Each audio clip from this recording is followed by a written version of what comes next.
Hey everybody, welcome back to Whiskey Book. Today, find out why these knives in front of me might suck. Stay tuned.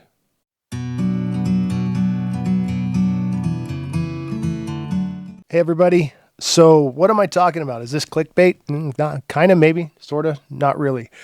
A while back I did a video on tactical bags that I was kind of over. Like, what's their use? Why do you want a tactical bag? What does tactical even mean? And is it worth it? And tactical, by any definition I can find, I mean, there's different definitions out there. It's militaristic. It's for use or of the military, or looks like it should be in the military. Not my definitions. That's just what I'm reading out there. I think we all kind of understand what tactical means. It can be tactical, or it can actually be tactical. It's very useful in a situation that you need it. And I've got a little experience in this. I've said before, I go back, I've military. I went through all the survival trainings. Part of my job was to train pilots, follow on survival training, recertifications, that kind of thing.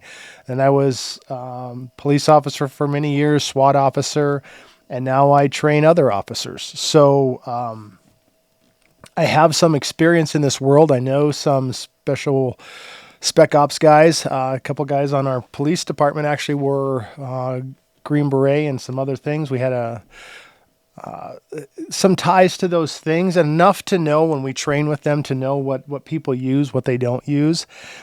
And I'm here to tell you from my experience, and it's my experience. It's what I've seen, what I've felt, what I've seen, been around. I don't know, other than for collection, if tactical knives are worth the money. And hey, what the world we're living in now, and hey, go America, right? This week, and if you're watching this video later, November 5th election, democracy restored, thankfully. But even with that, is this super high inflation going to go down, or is it going to be $4 a gallon of gas forever? I don't know. And so in that, we are all have tighter budgets. I know we do here. And so if I'm going to go buy something, it's got to be worth it. And I'm looking at all these, and I've got a whole plethora of tactical, I'm going to use my air quotes again, tactical knives on the table. So obviously, I've thought that they're worthwhile. I've collected them. I'm a knife collector, and in that context, yeah, they're absolutely worth it. But if you're buying one just to have, to own, to think that that's because the military might use that knife, or because you heard it in a story or in a book or an audiobook or whatever, that because the military uses it or somebody might use it, that's the way we should go when we buy our knives. Look, I love tactical. And just so you know, a little update. Last video I did was, was I going to carry a fixed blade EDC? I tried. And I now have a tactical camo Band-Aid. I'm wearing tactical camo Crocs. So yeah, I still dig it, okay? I still like that stuff. But am I going to spend my hard-earned money on this? I don't know. I'm kind of leaning away from that. And you can go back to my last videos on the top 5 knives I'd take. And it obviously there was 3 videos, and there was a lot more than just the 5 knives. I mean, I went through all of them and uses. And as I'm going through that, I'm trying to decide, would any of these here be something I'd want to take? And I'm not going to spoil it for you, but I think there's some compelling arguments to say no. Now I'm going to show you another knife real quick. Carried this on duty as a police officer for many, many years. I think the first 7 years of my career. After that, I showed this in the other videos, a Benchmade. This is a cold steel Voyager. It has a full serrated blade. I don't like full serrated anymore, but the context for carrying this was seat belts and ropes. That's nothing beats a serrated blade for cutting through those things, and and opening boxes and just things here and there is what I needed as a police officer carrying a knife. We actually couldn't carry a fixed blade. That was against our policy. So, and that's a lot of policies out there, because having a fixed blade knife, it might be a good last resort, but you don't want to use that. It doesn't hold up well in court and all those other things. But kind of going down a negative path there. I don't want to be there. I just want to show you why I don't know that this is where you want to go. So we kind of talk about what is a tactical knife. It's military looking. It's designed for the purpose, and we'll use synonyms for tactical: combat knife, trench knife, fighting knife. That's the context we're talking about when we're saying tactical knife. You're going to be in the military, and you may need to take out bad guys with a knife. This started with the Fairbairn Sykes commando knife in World War II. I don't have one of those. Wish I did. I actually have. You're going to have to bear with me here a second. I have a knife that looks very, very similar. I have this really cool Becker Special Edition, First Special Service Force. I've done a whiskey video on that a long time ago.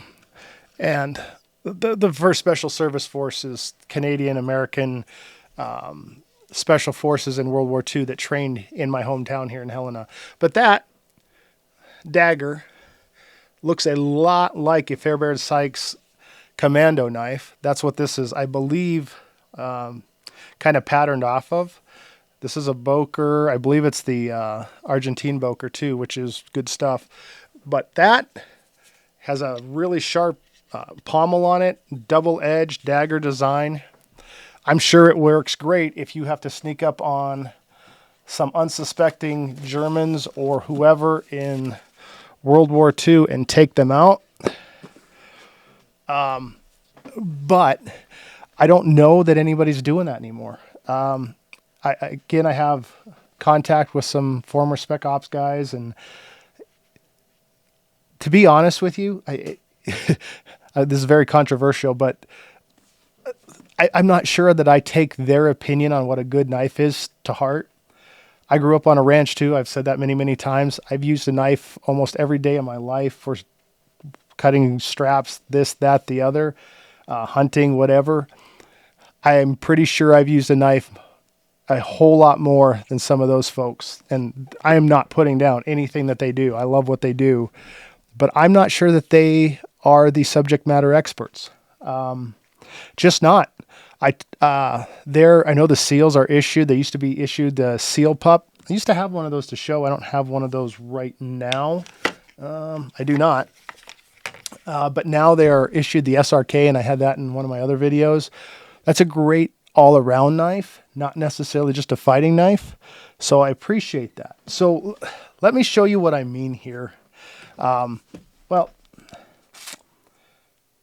are they the only ones who are going to use this? Again, I kind of got into my history there. Let's backtrack a little bit. We talk about tactical knives, and these are super cool, and we want to be like people who carry these. I don't know who actually carries these. Again, I was in law enforcement. Now, I know some law enforcement, some counties, some cities, some municipalities, they allow their officers to carry fixed blades, and they have those fixed blades in a boot or in a belt or in their vest for that. If they get tackled, last resort, more power to them. Kind of wish I could have done that. I understand that context, but that is the only context I know of carrying a fixed blade in military, law enforcement, SWAT, all the circles that I've been around. Doesn't mean it doesn't happen more. I watch all the videos with like Tactical Hive and Scooch and all those who talk about all the knives that they had during their careers. And to be quite frank, when they start talking about them, it's like, I watched one who's like, he has that old electronic kitchen sharpener. He said he used to sharpen all of his teammates' blades with that. And I'm like, oh dear God. We tried that on a good set of kitchen knives years ago, and it ruined them. That's not a good way to sharpen blades. So I just take what they say with a grain of salt. I know they've been there. I know they've been in the suck, and they need stuff that works for them, but I don't necessarily know that they're carrying the best equipment. In fact, I'm going to show you, I don't even know if our military knows what the best equipment is.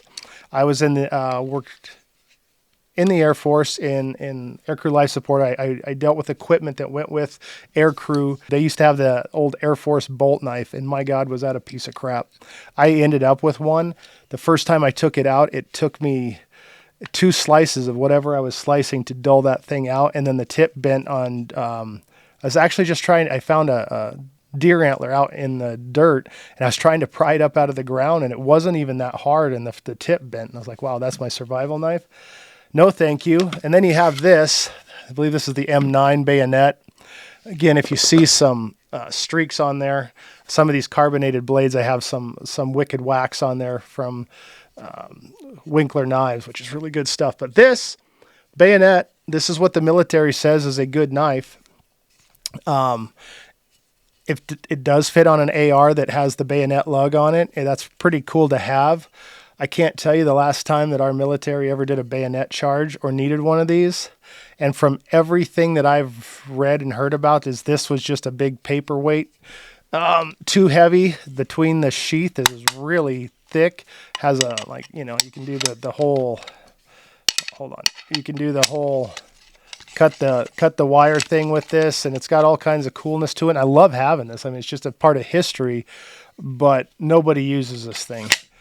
It's a pry bar. It could probably open some paint cans for the tank crew, but nobody's carrying these anymore, and they discontinued giving those to service members because it just doesn't make sense to carry them. And that's kind of where I'm at with this, is we've got so many different shapes and sizes here. Is there anything that would be carried? Because here's my problem with this, and this, I guess, is the whole point I'm getting to. The old adage is the best knife you have is the one you have on you when you need it. And I mean, that goes for anything, right? That could be rope, that could be, you know, the car you're driving, that could be the boots you're wearing. It's not all tactical gear. But which one of these would I carry? And I go back to my top 5 video, and I'm looking at all these, and I mean, one of my favorite knives of all time is my Tops Steel Eagle. I think it's the Steel Eagle C. 107s. I don't know. I'm sorry. I don't remember the number on it. You can still find these on the website. Very nice size. It actually has a pretty decent blade for cutting and everything. Would I carry this one? Yeah, possibly. I mean, it's got some serrations. It's got the ridge back there for sawing, or I can't remember. They didn't use that for sawing. There's something else that they use that for. I think notching wood for stakes or something like that. Micarta handle, tough as nails, good knife. Problem is as cool as this knife is, I've got so many others that fit that role of a utility knife this size that I would take over this, just because they're a little bit lighter. The shape's a little bit better. Everything's just a little bit better for an everyday carry. So why would I have this on me? Maybe a truck knife, definitely on a bag, or, you know, a bug out bag or something like that. But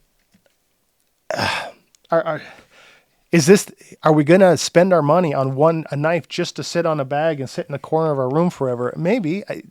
I have one on a bag, but let me give you another good example. I already brought this out, and this is on the thumbnail. This is the Cold Steel, or not the Cold Steel, the CRKT First Strike. Last Line of Defense likes to call these the crickets. I kind of like that. Cricket. Okay, this knife, Tanto blade, no guard whatsoever. Sharp. I mean, so it's a single piece of steel with a wrapped handle. So you've got a really sharp pommel area back there. Pretty thick. Again, Tanto, that's that angled front there. There is no other purpose for this knife than to go stabby on something.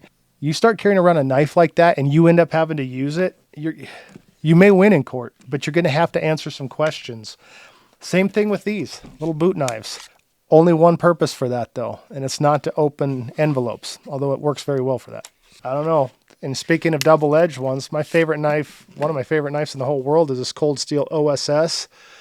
It's got a scary sharp edge on both sides there. Double-edged. It's basically a big dagger that's not a spear point. It's more of a drop point or a clip point. It's got a pretty cool rubberized handle with a finger hold right there. This is designed for one thing and one thing only. Now, if we're only talking cost, this actually wasn't that much back in the day. I think it's over 100 now, but or even more. Back in the day when I got this, wasn't that bad. Am I ever going to be carrying that though? Nope. Is it ever going to sit in a survival bag? No, because it's not a survival knife. Am I ever going to have it with me when I need it? Doubt it. It's going to sit in a Tupperware in a closet because there's just no other purpose for it. And if the zombies come and try to take down my house, it's not going to be anything, you know. I have so many other things to grab. That's not going to be what I do. Got some other ones just to kind of go through what different tactical blades would be. This is kind of has a traditional sort of buoy shape with a sawtooth back, plastic handle, nice guard on it. This kind of borders between tactical and utility, which again, if you look up the definitions, there's some of that there too. Again, I have other knives that do that better. Want to talk about more boot knives? This SOG Pentagon, serrated on one side, edge on the other. Very cool knife. It's got a grippy texture, makes it, you know, wear it with gloves. You get snow, wet, blood, whatever on there. You're going to be able to hold it. It's good. It would do its intended purpose, which is to stab things. But again, you carry that around, you're going to raise some serious questions, and depends on where you live, could be highly illegal. Let's go bigger. Okay. This is the Becker BK5. Almost looks like a sword, right? Like a little katana kind of thing. What's the wakizashi? I'm never going to carry that. Old school tactical. Wooden handle, brass fittings, still double-edged dagger. Kind of getting a theme here. There's a lot of double-edged stuff in the tactical stuff. There's only one purpose for that, folks. That's just to go straight through things. And most of us don't need that. In fact, my argument here is even the folks who we think use that and do that stuff are carrying knives that are more utility than just tactical. And they're going to have an overall knife that's can be tactical, but it can do so many other things. And I guess that's the overall point here is these tactical knives are put in such a niche that they're so good at what they do, but what they do is something I hope none of us ever have to deal with. The other part where you could use a tactical, you have a vest, you put this on your plate carrier or something, and you have a knife that sits on your plate carrier. So if you actually are, you know, the zombies are coming and we have to get kitted up and go to work, then is there a purpose for that? Sure, there can be. Like this Hogue Tanto blade.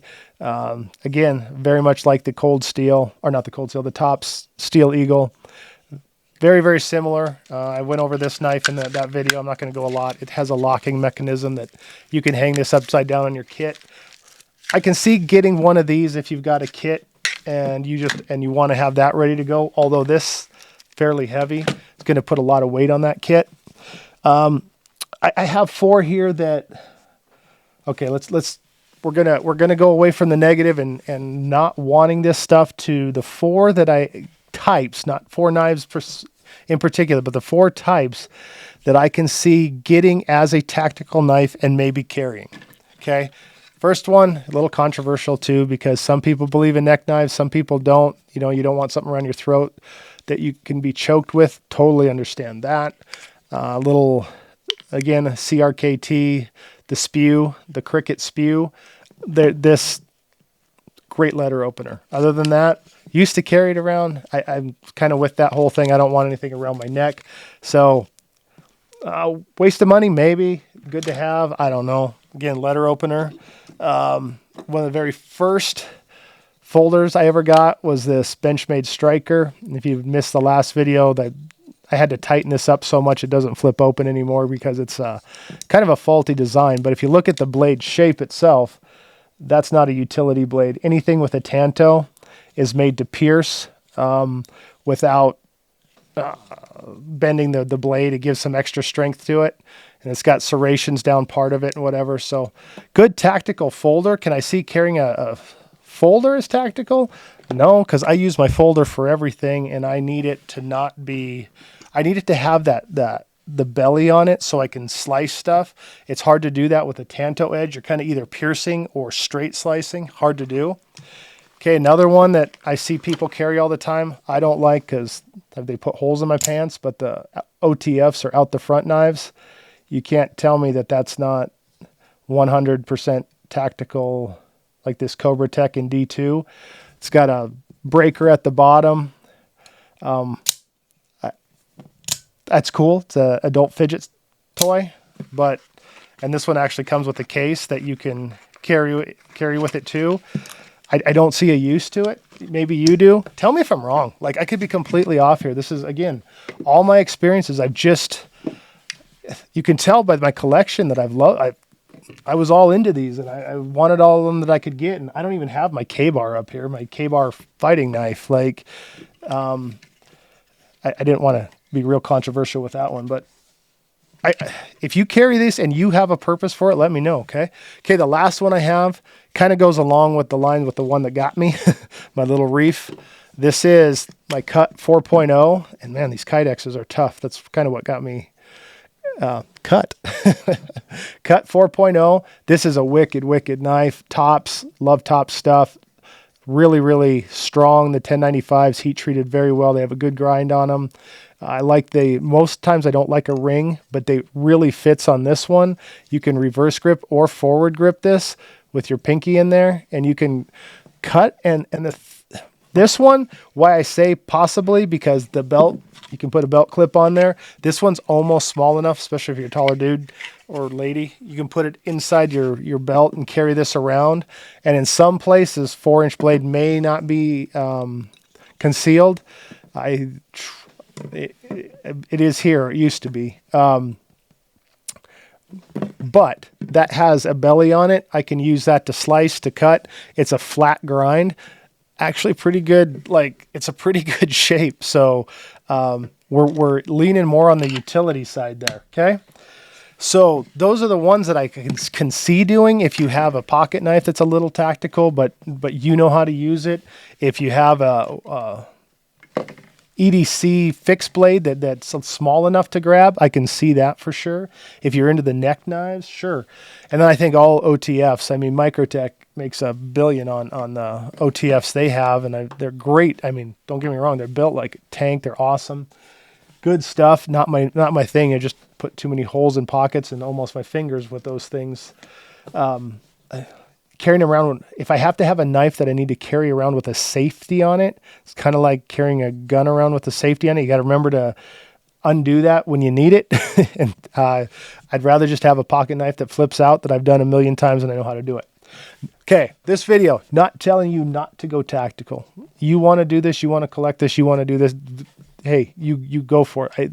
I would not sit here and say that this stuff's all crap, because it's not. These things are tough. They'll take a beating, but are you ever going to have them on you? I don't know. If you carry one around, more power to you. I hope you can in where you live, where your area is. I just know going forward that I'm probably moving out of this genre. I'm going to be going towards, if I'm going to get any more knives, it's going to be like the Montana Knife Company Speed Goat, like a good small hunting blade that sort of looks like this one, but a lot smaller. You can do a lot with that knife. I'm going to be, if I went tactical again, it'd be a Winkler, but that's also built like a tough utility knife. Would always love to have a Randall, but that's just to put behind the glass and never used, as an heirloom piece. So tell me where I'm wrong. Tell me why tactical's better, because I'm just not seeing it anymore. I'm seeing a lot of good stuff to play with and have fun with, and hopefully don't make more of those. But I'm not seeing a future for me to carry or spend the money that everything is nowadays on it. And we'll see. Okay. I appreciate you watching. Thanks for sticking with me in my knife series. I just really wanted to show off all my blades and drink a little whiskey with you. Got some Old Forester 1920 going on, killing off a bottle. It's talking about things getting expensive. Holy cow. You want to know why I haven't been doing whiskey videos lately. I just can't keep up with the prices anymore. They're going insane. But one more update since I'm on knife videos.